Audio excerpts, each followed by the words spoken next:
Kali ini bapak-bapak dan ibu-ibu yang saya hormati, yang akan kita bahas beberapa hal yang berkenaan dengan adab-adab melaksanakan sholat. Apa pentingnya adab ini? Karena adab itu di atas ilmu. Banyak orang yang berilmu tapi tidak beradab. Ada orang tidak berilmu dia, tapi adabnya luhur, santun dia. Makanya ada ungkapan yang mengatakan al-adabu fauqal ilmi.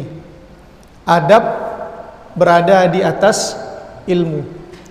Ilmu yang tidak mengantarkan seseorang menjadi lebih beradab, maka ilmunya sia-sia. Karena ada orang yang tinggi ilmu agamanya, tinggi wawasan umumnya atau ilmu umumnya, tetapi sayangnya dia tidak memiliki adab kepada orang lain, apalagi kepada dirinya sendiri. Dalam beribadah, bapak-bapak dan ibu-ibu yang saya hormati, dalam beribadah pun ada adab-adab yang harus kita perhatikan.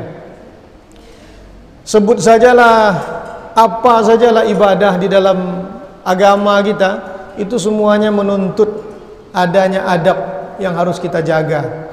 Membaca Al-Quran, apa adabnya menghadap ke kiblat, apa adabnya bersuci, apa adabnya mengenakan pakaian yang layak, apa adabnya berharum-haruman, memakai haruman. Walaupun itu tidak wajib, walaupun itu bukan perkara yang wajib, akan tetapi Allah Subhanahu wa ta'ala disembah dia dalam keadaan yang lebih baik, tentu lebih disukai oleh Allah Subhanahu wa ta'ala. Ada salah seorang ulama di Mesir sudah meninggal dunia. Beliau sufi, beliau pakaiannya luar biasa sekali.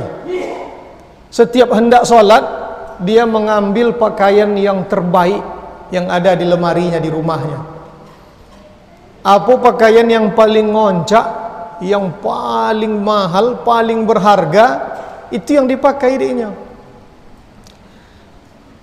Konon ini kisah Imam Syadzili. Lalu pada suatu kali datanglah Imam Syadzili tadi, pergi ke masjidnya, diimaminya salat. Selesai salat, datanglah orang yang pakaiannya cumpang-camping, pakaiannya indak sancak pakaian Imam Syadzili tadi dah. Diangkatnya jubah Imam Syadzili itu, apa katanya? La yu'badullah fi mithli hadha thiyab. Allah Ta'ala indak disambahnya doh. Ambil jubah dia, pakaiannya jubahnya. Allah Ta'ala hendaknya disambah dengan pakaian yang ceniko katanya. Karena di dalam hatinya itu bahagian dari menyombongkan diri. Diambil pula dari Imam Syadzili tadi baju apa jaga, yang cumpang camping tu. Wala yu'badullahu fi mithli hadha thawb ni. Dan Allah Ta'ala hendak jua mau disambah dengan pakaian yang ceniko katanya. Artinya bapak-bapak dan ibu-ibu yang saya hormati, di dalam Al-Quran apa kata Allah Ta'ala? Khudhu zinatakum inda kulli masjid. Khudhu zinatakum inda kulli masjid. Ambil perhiasan-perhiasan kalian setiap kali akan melaksanakan salat. Maksudnya ke masjid itu akan melaksanakan salat. Dan di dalam hadis Nabi Muhammad sallallahu alaihi wasallam, innallaha yuhibbu ayyara athara ni'matihi ala abdihi. Allah Subhanahu wa taala mencintai, suka dia. Allah Taala tu gemar dia, senang hatinya melihat bekas nikmatnya pada hambanya. Senang hati Allah Taala tu. Nampak di Allah Taala hambanya kau datang menyambahinya dengan nikmat yang diberikannya. Senang hati Allah Ta'ala tu, gembiranya. Innallaha yuhibbu, cinta. Bayangkanlah bapak-bapak dan ibu sekalian, dibain oleh Allah Ta'ala berlebih hartanya, diberikan oleh Allah Subhanahu Wa Ta'ala kelapangan pada dirinya, tapi ken sawungnya itu kayak itu saja, tidak bertukau-tukau dah. Ken sawung lolok itu juga, ken sawung salat itu juga, ken sawung sehari-hari itu juga. Motor rompek rumah dah, Honda 7 pinggir sawung tak bertukau-tukau dah. Itu bangsa yang kiki je tu, bangsa yang kiki je tu. Mana dia mungkin sawung nah, dilipik je dalam lemari tu. Tanya kayaknya apa tak pakai ni bau sih anu, abin cik-cik luang ni. Bin cik-cik lu ni, itu bangsa yang kiki je tu. Ya. Dan sampai pula lagi ken sawung lolok itu juga. Ken sawung salat Sepaya-paya wang awak kini ken sawung delai je 2-3 alai rumah dia.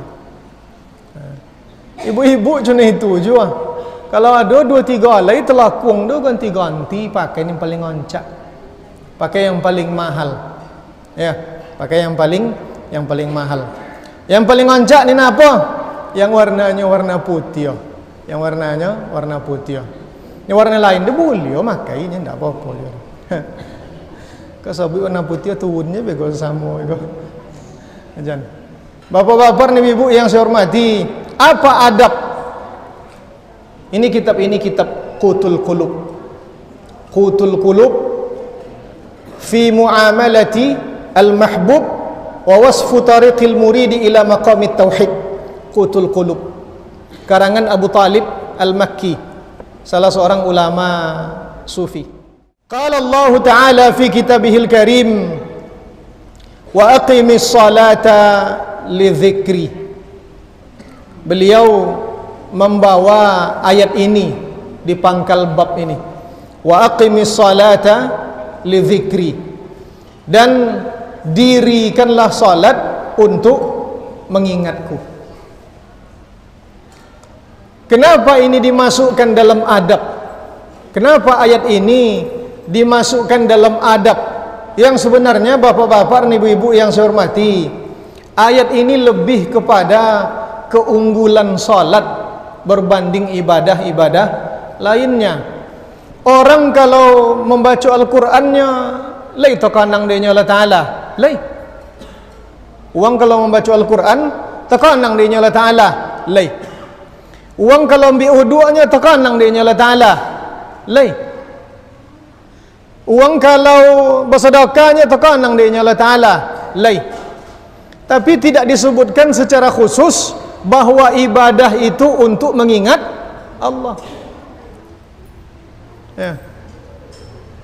Tentang Al-Quran, faqra'u ma tayassara minal Quran warattilil Qur'ana tartila. Inna anzalnahu fi lailatul qadri, inna anzalnahu fi lailatin mubarakah, syahrul ramadhan alladzi unzila fihi al-Qur'an. Banyak ayat-ayat tentang Al-Qur'an. Tentang bersedekah, haratan tidak akan luak dia bersedekah dah. Artinya bapak-bapak dan ibu-ibu yang saya hormati, tidak seperti ibadah salat. Allah Subhanahu wa taala menegaskan wa aqimis salata li dzikri, dan dirikan salat untuk mengingatku. Ini subhanallah, ibadah yang lain itu untuk mengenang Allah Ta'ala aja nya. Tidak ada yang tidak lah. Karena semua ibadah kita hanya untuk Allah. Tapi kenapa salat dikhususkan di Allah Ta'ala menyebutnya wa aqimis salata li dzikri? Mengkhususkan, mendirikan salat untuk mengingat Allah, itu bukti bahawa selain Allah Ta'ala tidak boleh dikonang dah. Tak konang tidak membeda dah. Ya. Tapi dikonang tidak elok dah. Kalau teringat dalam salat sesuatu selain Allah, itu tidak mausak dah. Awak sedang salat, Allahu Akbar. Dalam salat tadi takonang kojo, takonang, maka itu adalah waswasatu syaitan. Itu alladzi yuwaswisu fi sudurin nas. Itu waswasanya tu yang dimasukkan oleh syaitan ke dalam hati orang yang salat. Apa caranya? Hati itu dimantapkan. Konang Allah Ta'ala. Apa cara mengenang Allah Ta'ala dalam salat? Konang namanya.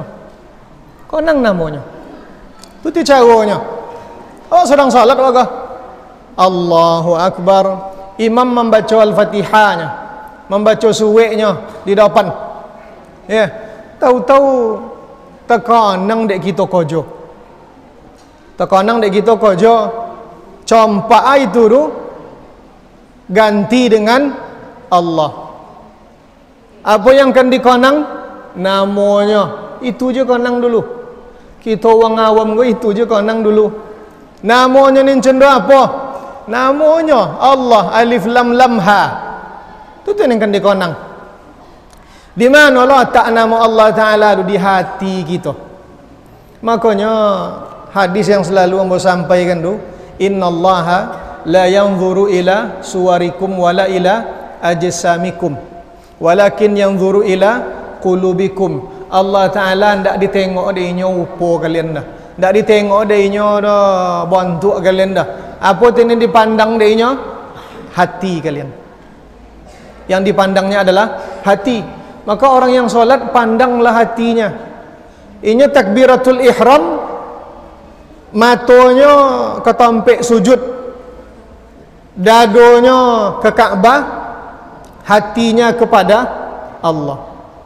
Itu yang disebut oleh guru-guru kita.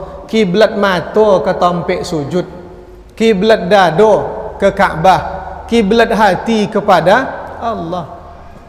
Tapi kalau tekonang kojo tu ditawin mengonang kojo, itu namanya sudah mengingat.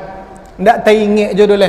Itulah membedonya tu. Andai kata mulai dari takbiratul ihram sampai salam cendu itunya, maka tidak ada khusyuk di dalam salatnya. Orang yang tidak ada khusyuk sama sekali di dalam salatnya, maka salatnya ndak sah dah. Nya ndak syarat dah, ndak rukun dah. Tapi orang yang tidak ada khusyuk sama sekali di dalam salatnya, maka salatnya tidak sah. Aqimis salata lidzikri. Dirikan salat untuk mengingatku. Kenapa dipanjangkan takbir oleh imam? Imam kalau sudah ghairil maghdubi alaihim waladdallin amin, baca suwe. Pendek baca qul huwallahu ahad Allahus samad lam yalid wa lam yulad wa lam yakul lahu kufuwan ahad. Umpamanya itu suweknya banyak umpamanya. Tu nak rukuknya Allahu akbar. Kenapa dipanjangkan?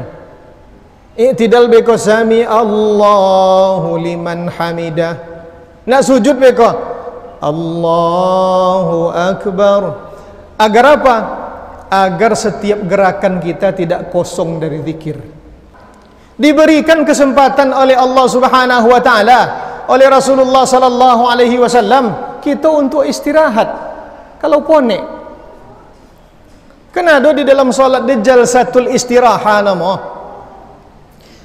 atau dalam nama lain jalsatul autar. Jalsatu al-autar, jalsa duduk, istiraha istirahat. Jalsatul autar, jalsa duduk, autar ganjil, duduk ganjil atau duduk istirahat. Kalau ambo menamakannya duduk transit nama dia ambo.